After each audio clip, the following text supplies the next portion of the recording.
This is Patrick from Yoga Garden, and on the screen is Kazue, one of our teachers.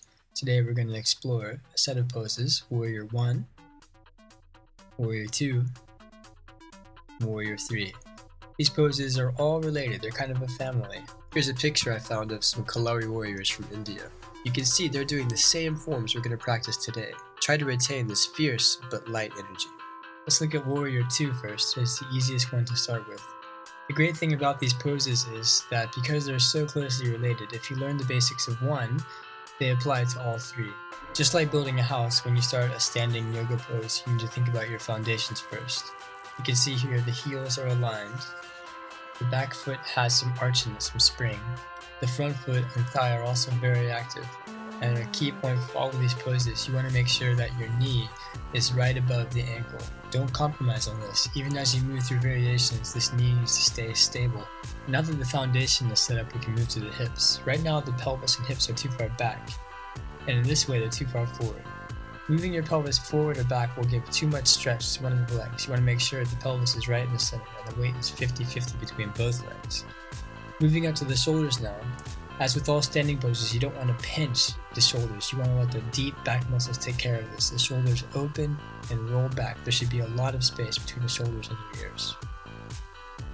All of the things we just talked about still apply in Proud Warrior 1. The only difference is in the hips. In Warrior 2, the hips are open, the belly button facing out in front of you.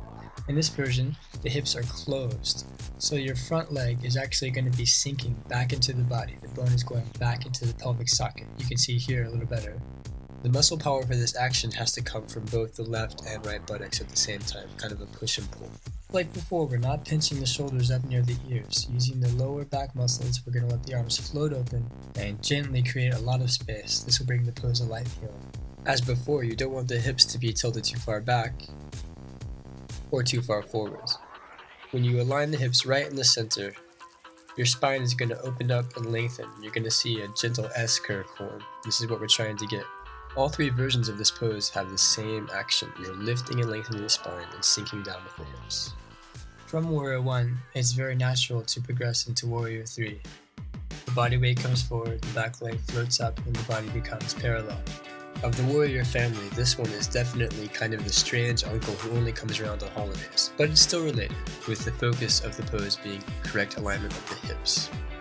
Getting into this pose is often tricky for people. Look at Kazue's center of mass. Did you see that? The arms and upper body went first, and the center of mass was last. This is a recipe for instability. A much better way is to move the center of mass first. The hips move over the leg, and then the back leg and torso come into the pose. So you know the warrior family pretty well now. Can you guess what's wrong with these hips? It's pretty difficult to self-correct in Warrior 3. It's hard to feel what's out of line and out of whack, but a great way to check yourself is to put a gasho or a prayer position on your back. This will give you kind of some biofeedback. As you move into the pose, press the hands into the back. This will help you find that S-curve we were talking about before and give you a good sense of what's out of line.